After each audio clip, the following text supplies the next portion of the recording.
Very good day to all of you. This is World Federation Neurology YouTube channel. On behalf of World Brain Day team, I am going to introduce you to someone who you know very well, but there are many things about him that you probably would not know. So today is the day to open up his heart and then get to know what made him thus far. This is Professor Matthew Kernan, Bushell Chair of Neurology from one of the best universities in the world, certainly one of the best in Australia.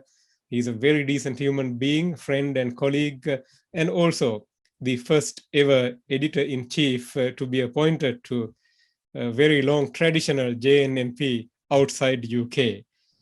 So every time when we break into UK circle, you as a sort of a colonial countryman, you sort of feel delighted. Matthew, very good afternoon to you. How are you today? Afternoon, Tissa, and thank you for inviting me to really participate in this wonderful approach to World Brain Day. And I think just to start off with, I think you need to be congratulated. You were saying that there's 100 million people who are going to have access to this. And I think it's a great credit to you and everything that you've done to promote neurology around the world. So well done, you. Thank you, Matthew. It is actually many of us, and the very hard to pinpoint. When I think about it, as we were talking about it, the many names come to your mind who sort of made this thus far.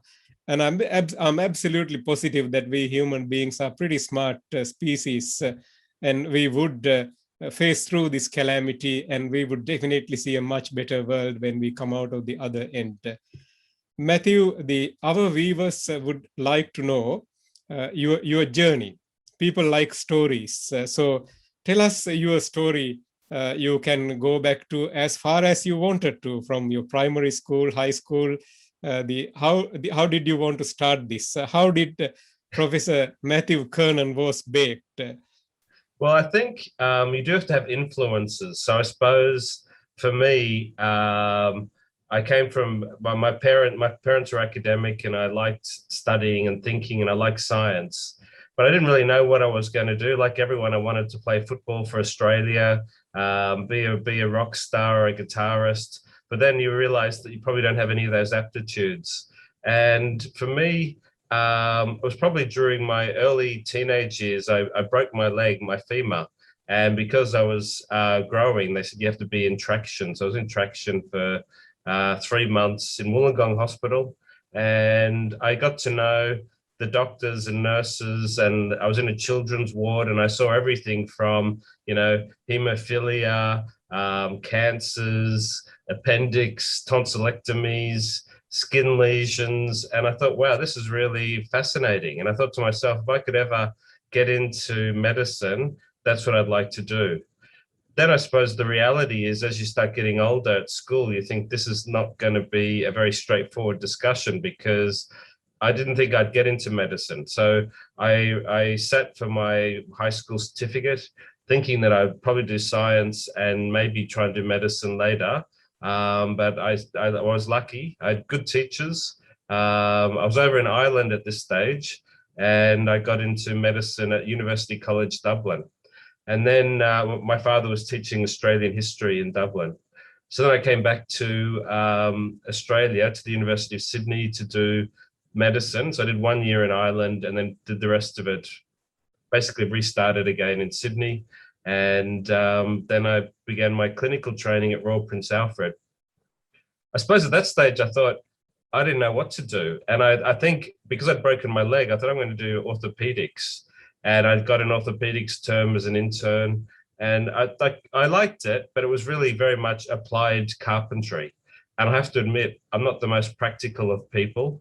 I'm not good at building houses or carpentry. And I thought, I don't think I can do this for the rest of my life. And then I thought, who looks very interesting, or who inspires me? And at that stage, I'd come across the neurologists, and they were always fascinating people. They always had a tale to tell. They loved their patients. They liked the physical examination. And then another thing came in that it was the 1990s, and it was a decade of the brain. And there was a lot of promotion of MRI scans, brain imaging, genetics. And for me, that sold it. I thought, do I want to do cardiology, you know, massive muscle at the end of the vagus nerve, blood pressure trials, or do you want to get into the frontier where basically no one knew anything really much? I mean, of course, there are the very traditional studies and the areas of the brain, but we didn't have a lot of therapeutics. And I thought this is an area that is really going to take off. And although these are all relatively superficial parts of a discussion, each day I've liked neurology more than the day before. So I'm immersed in it now and I love it more than when I thought I was going to do neurology. And I think that's one of the things I would say to all trainees. Once you really start to get into the field of neurology, it is fascinating. And it's got so many, it's such a breadth of experiences, whether it's vascular, inflammation, trauma, Parkinson's, extrapyramidal. There's something for everyone. And I think that we have a lot to offer our patients. So I think that it is the beautiful combination of science, history, art, conversation, and I think spirituality. So I think it's really, it is something that will never disappoint people to go into. Absolutely. I mean, you hit the nail on the head. It is basically make us who we are, basically. And it is the science which is basically explaining why we do certain things in certain way. It explains why we behave madly at the initial phase of the pandemic. That when you and me finished off our clinics and went to the supermarket, there was nothing for us to buy. There were days that we had no milk at our fridges at that time. Agreed. And we wouldn't go into the toilet tissue business. But that basically explains our behavior, and it is I think. Correct me if I'm wrong. I think it was Louis Kaplan who once said that neurology is the queen of internal medicine. I'm sure others mentioned that also. Yeah. And you and me probably had more than 100 conversations over the years that in those days, and now, and this and that. Matthew, there are a couple of unique characteristics of you. You choose neurology out of other things when it was not a therapeutic era. Nowadays, it is therapeutic era. Many things that we have treatment for, we had no access during our medical student time. Even in neurology, you choose to go through a rather complex and you need to be like a saint to have an EMG needle and then go to electrophysiology, while electrophysiology was actually not the queen at that particular time. I think correct me if I'm wrong, the golden era of neurophysiology was probably our high school days, as that was the most cutting edge. But you didn't shy away from it. You basically took that as a challenge, and then you create another world. We know that you crafted the next generation of neurophysiology scientists, if you like, if I can coin that term. What persuaded you to take that path, which was sort of a gamble and a risk at that time? Yep. Well, I think this is where mentorship is critically important. So I decided to do neurology, and there was a question whether you do clinical neurology and I was interested in doing research. So I went around the hospitals in Sydney and I met the key. At that stage, each of the hospitals were virtually independent fiefdoms. So you'd go and meet the head of department and go and talk to them and talk about what may be on offer and what the future was. And I remember talking to some people who had interest in genetics, and they said, look, come and do a PhD with me. We're not sure what the outcome will be, but you'll get a PhD and then you can work it out. But then I suppose the opening moment for me was going to Prince of Wales and meeting David Burke. And David Burke said, look, he said, we really love research here. It's been a strong department built by Jim Lance on research. And he outlined a sort of an approach, which was to do a higher degree. And in the last year of the higher degree, there's a transition from clinical neurophysiology fellow into neurology training. And he said, during your PhD, we'll set you up with a clinic once a week and you'll learn how to become a neurologist. And then once you become a neurology registrar, these concepts will not be so foreign to you. And I think that was, everyone has a piece of luck in their life, and mine was to meet David, and he outlined this process. And then once I'd agreed to do it, it was actually, again, fascinating. I'd never thought too much about sodium channels and applied physiology. It was a very steep learning curve. But then in the background, there was, Jim Lance with his headache developments. And at that stage, Imigran was just coming out, and that had been a therapy that had been really driven by Jim and his huge sort of headache laboratories and students from Peter Goadsby, Sandrina Zagami, etc. And I could see the translation. And for me, that was pure luck. And Jim Lance was still around. He'd said, look, it's great. And it was a very welcoming environment. I bet. I think I would like to spend a couple of minutes here. You mentioned those two great names, and most people outside Australia seems to think that those people who practice in Australia have things with a silver plate or things on a silver plate and silver spoon, but it is far from it, and certainly it was far from it when Jim Lance was setting things up. I was told by him that he had to work as an assistant physician for almost 8 years, as nobody recognized him as even a board-certified physician. But yet he built the hospital that made who you are today on your formative years.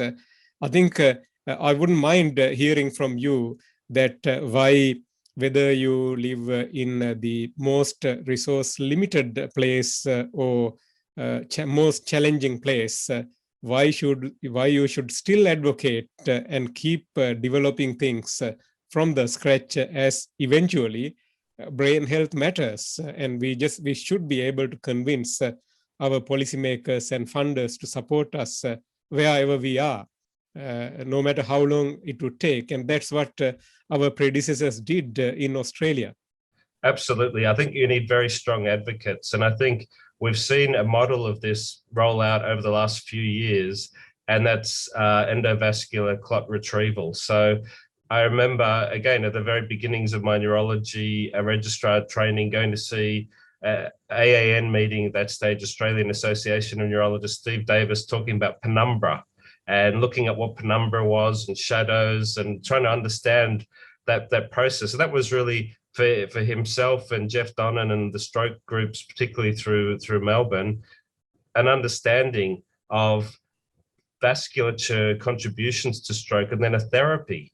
And it was great to see Steve and Bruce Campbell and Jeff and their colleagues as one of the 6 New England Journal of Medicine papers showing that endovascular clot retrieval leads to significantly better outcomes. So that's the research, but then there's the implementation. How do you go about implementing that? And I think this is something that we've all been fighting for. And I know that's an issue around the world.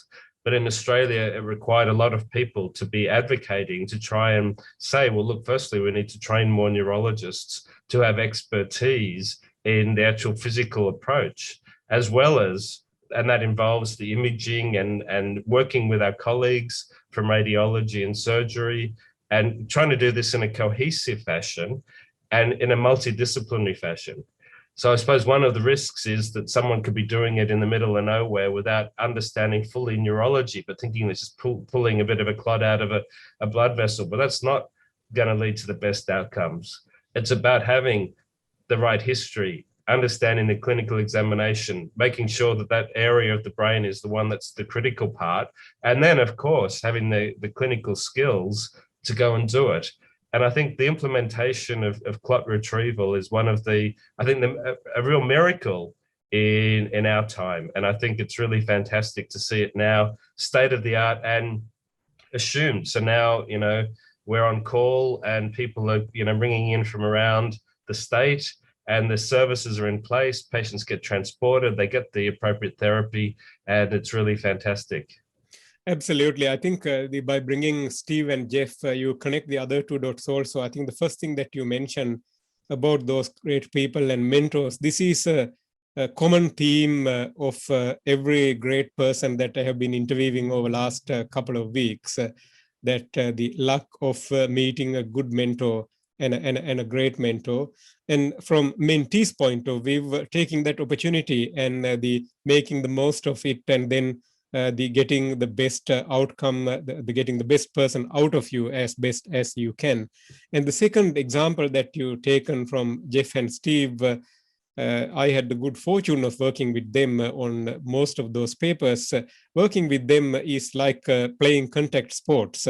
When you recruit a patient, if you recruit the wrong person, you are going to get a phone call from 2 or 3 other neurologists. Tissa, did you check this image? Were you absolutely certain that this is a definite narrowing, not a chronic narrowing, acute narrowing? This and that, and what they have shown us is the power of collaboration. Everybody speak with a of saying that the Australia and New Zealand always punch way above the waist. That is true. This is a very young country, and we were talking about first neuroscience chair in Australia that left us only recently. It's not 50 years ago, but yet at this point of time, you cannot read anything in neurology without reading literature coming from Australia. And New Zealand also, we should remind the viewers that our sort of partner in crime, if you like, for 4 million people plus, they also punch way above the waist. They are with us, of course, since NSAN. And I think one of the secret is the great idea of collaboration. I remember Steve and Jeff telling us very early on, when we were invited to sit on all those the steering committee meetings, that we have to work together. Individually, we are small, but together we are a powerful group. You support us with this clinical trial. We support you with authorship and this and that. And the results are to be seen by everybody. And I never dreamt as a young medical student that one day we would be practicing medicine where stroke patients, where blood clot was occluded, we would pull out the blood clot and they would walk home the next day. That was never in my dream at that time. Yeah, well, I remember there was, when I was a first year consultant as a neurologist, a colleague, an ophthalmologist, whose mother had a stroke, and it was a middle cerebral artery territory stroke. And he said, "Look, can't you do something?" And I said, "Well, what are you thinking?" And he said, "Well, I just read this Nature paper, and they're pulling clots out of a rat brain." And I said, "Look, that's just, science fiction. That's not going to happen." But you can see that within the course of, like, that was really only a decade later. It's now well underway. So I think I could never have believed it either. It's truly remarkable. 100%. I remember I was a young medical registrar at Palmerston North Hospital, New Zealand at that time. Obviously, I was very interested in neurology, so I was looking for every opportunity that was coming on my way. And we had this early morning 5 minutes teaching that we had to do every day, 7 days per week. And I was basically presenting neurology after neurology after neurology. So one day I presented the very same thing that you mentioned. I think it's the same sort of a paper. And then a respiratory physician who was the medical director at that time, he basically destroyed me in front of the crowd, saying that you are dreaming. These things are never going to occur in this country. These are all research lab stuff that stroke patients are meant to die, basically. And you should spend time on something meaningful rather than something that is not going to be realistic. But look where we are now. Wow. Agreed. It is unbelievable. That would now give me a nice segue to come to the other topic, the multiple sclerosis, the World Brain Day theme. Then I'll come back to some of the other things that is itching in my head to ask from you. You are well aware that the multiple sclerosis, which affect well over 2.8 million people globally, this year, World Federation Neurology is partnering with an equally massive advocacy organization called Multiple Sclerosis International Federation, which has member countries in close to 100 countries. So basically, we covered the whole planet. And we are advocating to stop multiple sclerosis with the ambitious agenda because we have therapeutics to just do that. But the downside is 70% of the world can't access it. But on a positive side of this pandemic, we now see for the first time, World Health Organization is talking about Covishield program and global vaccination program. So global access to vaccination. This is a global fight, global enemy, and we have to have a global solution. And we argue that brain health is a global issue. We are not talking about Australian brain or American brain or Pakistan brain or Chinese brain. We are talking about human brain. There's no health without brain health. So we want to have similar approach that perhaps what we have just learned out of this pandemic or what we are learning could be applicable to brain health also. Maybe we should be able to advocate early access to diagnosis and early access to treatment, and at least the generic medications, the skyrocketing prices need to be addressed. So initially our aim was to have 1 million social media campaigns, but now we have raised the bar to 2.8 million to match this number.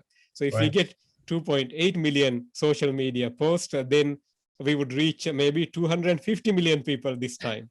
So that's the ambitious agenda. Now, as a practicing neurologist, an ardent supporter of brain health and a true guardian of human brain, how excited are you to see such a massive, ambitious global campaign? Incredibly excited. And I think, again, I congratulate you and everyone involved in taking this forward. I think that the sky is the limit, and maybe if there's anything good to come out of this COVID experience, it is this idea of vaccination, improving the health for everyone. I mean, an MS is a very complicated disease, but we still don't fully understand what the basis for that is. And wouldn't it be great if we could pour the resources in to try and understand the onset, the origin of multiple sclerosis? Perhaps it is a treatable, reversible process right at the beginning. And before we talked about stroke, well, the other thing that I would say has been the biggest miracle in neurology has been multiple sclerosis. Again, when I was a registrar, no therapies. We used to send all of our patients, when I was at Prince of Wales, we sent them all to Royal Prince Alfred for Jim McLeod and John Pollard, and they had no treatment either, but they offered a sort of an overarching service for multiple sclerosis. And to go from no therapy to 13 registered therapies, and now a therapy that can turn the disease off in the very first attack is incredible. The only downside is, as you mentioned, the cost. And that's, I think, very unfortunate. But I think I can see a day when these treatments will be more available. And that's what we do need to advocate for, particularly through World Federation and World Health Organization. And I think that your target of 250 million is easily achievable with your driving force.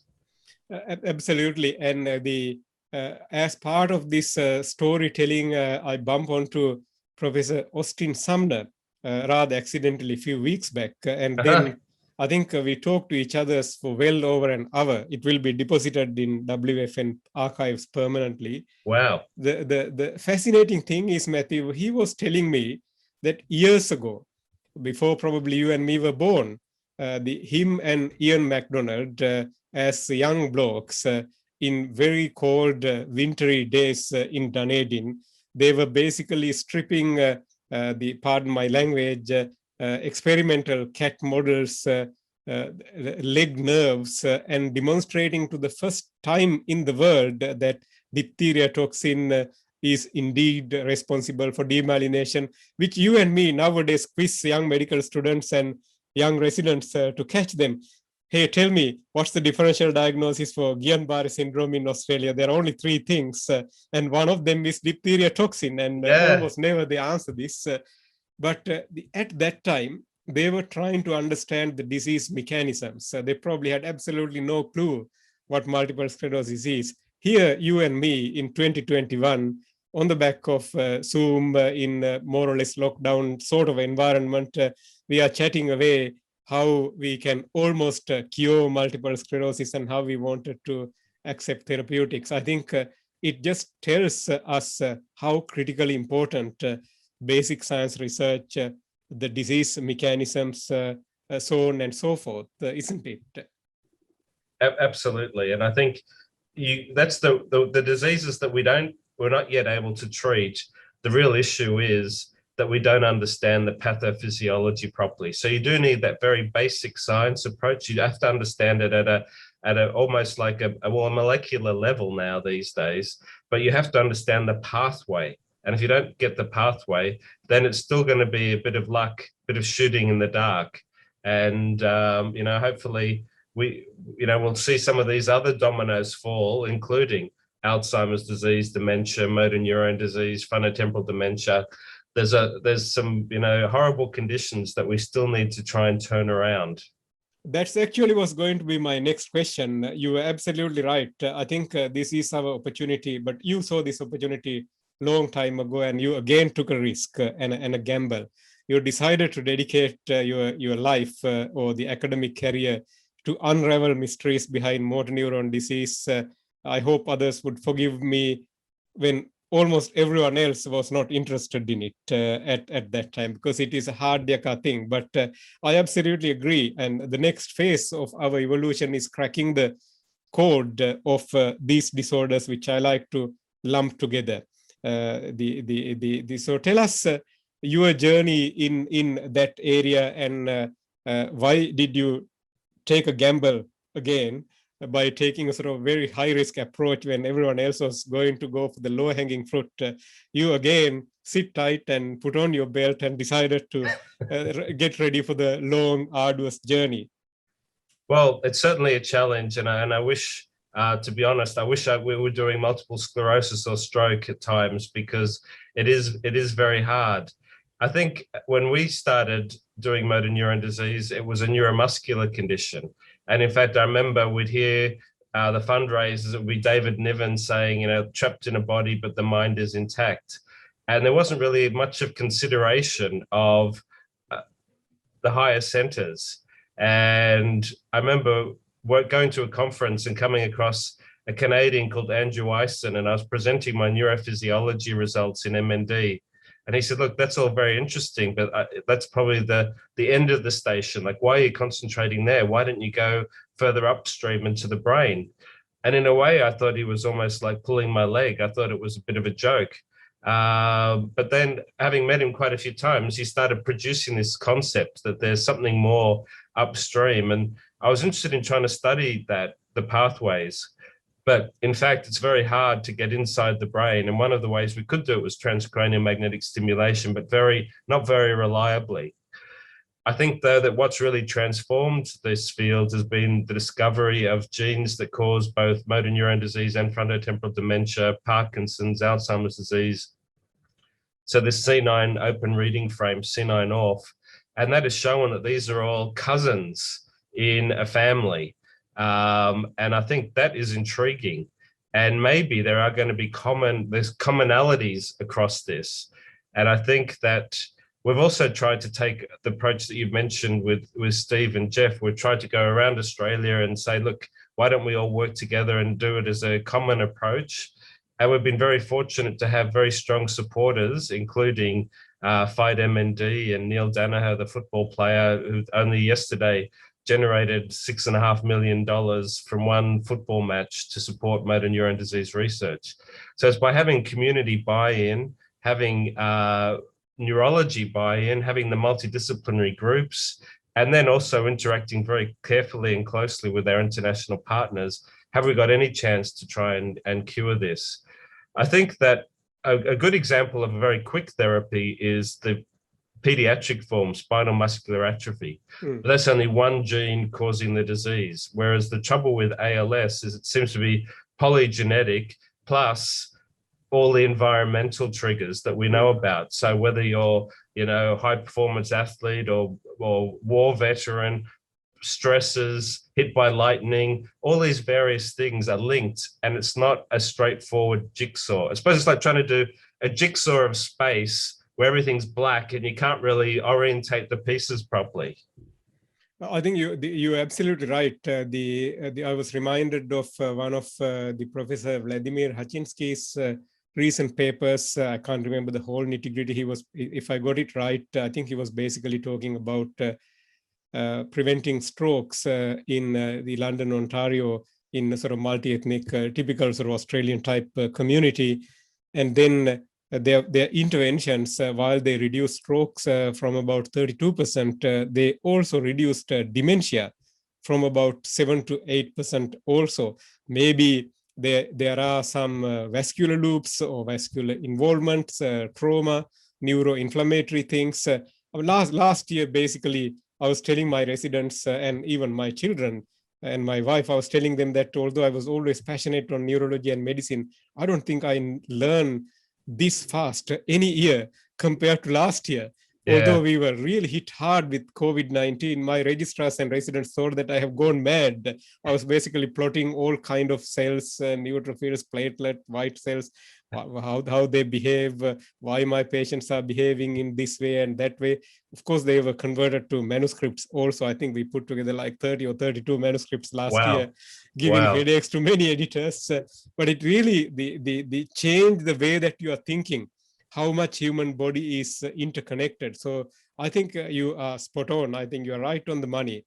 I'm pretty sure and confident and wish that you and your group will crack this, the code which would help human brain and brain health immensely. It will have carryover effect to rest of the other families, as you very correctly mentioned on ORF frame and related cousins. The other thing I think that we have to work towards as well is the artificial divide between the brain and the mind. So I think that we all had a commonality, and Freud was a neurologist trained by Charcot, but then there's this sort of artificial schism, and psychiatry's gone one way and neurology's gone another way, but now we're seeing the commonalities. And we're seeing so many of these neurodegenerative diseases. When you extend through the family, there's a high incidence of autism, bipolar disease, psychosis.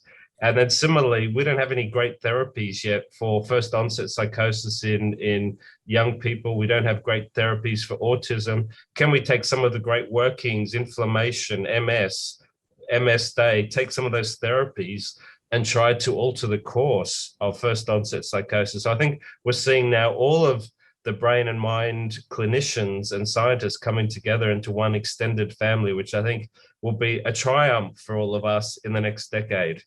Absolutely. I think, again, you hit the nail on the head. You know that I am married to one of them. My wife is a psychiatrist and she works at Austin and I work at Western. The Western, compared to Austin, is treating, it's basically like Sydney, Western side and the Eastern side. Although when I come home, physically I might do more work and I am full of energy, but by the time she come home, she is exhausted and literally half dead. And every now and then, before she ring the colleagues, neurologist at Austin, she ring me because we are married to each other. Getting the sort of first unofficial consult. And almost always I tell her, honey, everything is organic. There is nothing called organic and non-organic. It just you do the hard yaka thing and I do the easy thing because it is easier for me to explain things to my patients, even if they're aphasic, whereas your patients, it is hard because they just can't comprehend. And you are absolutely correct. Sigmund Freud, he wrote some of the first textbooks of neuroanatomy of aphasia, which are probably still believed as classics. And then he broke the psychoanalysis and rest of the other things away. And I think that's the other piece of the puzzle that is very much needed. And this is what we need to tell our own policymakers, that mental health doesn't come from your foot or shoulder joint or hip joint. It comes from your brain. We are in this together. And your city already provides such examples, people like Pramin Sachdev and how they put all these movement disorders and other things together. They're a treat to watch and the very enlightening. And we are in this together. And it's good to see that forces are joining together. In fact, the World Brain Day and Brain Health Initiative is very much keen to take this further. And I saw Professor Hachinsky again he wrote a short the correspondence to Lancet Neurology a few weeks back. I can't remember off the top of the head, but he was basically asking the scientific community to redefine brain health. Brain health or the health is not just because you don't have disease. For you to be healthy, you have to have a well-functioning brain, and you need to use that brain effectively. He used much more nicer language than what I say here in Lancet that is published. I think the ship is moving toward the right direction, and it should be exciting time to come. Which now leave me to ask the next question from you. What is your message to young and upcoming the folks, whether they are medical students, any other healthcare students, basic physician trainees, neurology trainees, or young neurologists in their first couple of years? Yes, we all need money, but why they should be interested in translational research and education and join the bandwagon that you and me are in? Well, I think you put it very eloquently yourself there, but I think you have to have a passion and interest, and then try to sort of mine the interest. So it's like a little seam of gold, and you go into this, you don't even know necessarily where the direction is, but it's very interesting to track it through.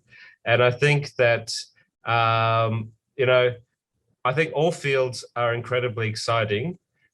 If I had to choose an area, since we're onto it, I would say like neuropsychiatry. Isn't that a fascinating area and something you can do so much good for your patients? But it's a very underdeveloped area, virtually reliant on the history and the examination without too much technology, too much understanding and differentiation. But you can tell that this is a field that is going to really take off. So much neurology presents as psychiatry, so much psychiatry presents as neurology, all of the autoimmune encephalopathies, encephalitis. I think these are areas that have really been transformed, but that's still probably only about a 10% change. We've still got another 90% development. So I think I would strongly advocate for anyone to come and join us in the field of, you know, clinical neurosciences. You won't be disappointed. Absolutely. I think we don't have time to go into detail, but you touched mindfulness, spirituality, and rest of the other things before, and I should probably add that as well. And I would also invite viewers to what Professor Kernan just mentioned, neuropsychiatry. If you want more persuasion, I would encourage you to go and Google the current editor-in-chief Brain Journal and listen to some of his talks. They are mind-blowing, and he's a clinical neurologist, but he has taken this path, and I think I enjoy watching him more than watching any the award-winning movie when he talk about these neuropsychiatric issues and when he unentangle some of these mysterious things that basically explain why we behave in a particular way at particular time. Yeah, and a lot of the neurology conditions have these alterations in mood and behavior. And we're only just starting, when you ask partners, like even with motor neuron disease, they say for 4 or 5 years beforehand, they'd noticed changes in the behavior of their partners. And apathy is a critical part of this. And we're really only just starting to understand these things. And you can imagine if we went back 5 to 10 years before the conditions was like fully blown, we'd have a much better chance of treating it. And this is, again, back to the cardiovascular and stroke example. By understanding, you know, blood pressure, cholesterol, diabetes, you're going way back and you're either preventing the condition, or if it develops, you're treating it very effectively. And I think that we don't have all of the keys to these conditions. And I think, as you say, the neuropsychiatry and the cognitive, the psychology aspects are just fascinating. Absolutely. The Matthew, the few last couple of questions. I know that you're running out of time. You have a busy day also, just as me. You are happily married. You have beautiful children, and you are a family man. You have good friends. I have been to some social the interactions with you at various meetings, and you are well liked by others. Yet you have a fruitful academic career. You mentor youngsters, and you edit one of the most popular journals, the outside their host country. Yet you see patients and run clinics and do other things just like many of us do. How do you juggle all these things and keep smiling? And what is the secret? I think it's by liking what you do, and I think it is a juggle, and you can't get everything done at once, and you don't necessarily have to be, start it and finish it. Sometimes you start things and they're hanging around, and by doing other things, you start to get a bit of an informed approach. But I think also by doing lots of different things, it stimulates you. So if I was doing the same thing day in, day out, I think that kills your enjoyment. And I could imagine doing that for 5 or 10 years. But let's face it, God willing, if we have a decent lifespan, we would expect to be doing this for 30 to 40 years. So that's a long period of time, and you need to move forward with that. I find, like you, I like watching what other people do. I like reading their stories. I like biographies. I love watching them on YouTube. I like seeing them in person. I like hearing what you're doing now, this passion. I like dissecting someone. And these are the things that keep you going. And like you, lovely family, well-driven. You're supporting Sri Lanka, doing Australian neurology, and this is credit to you.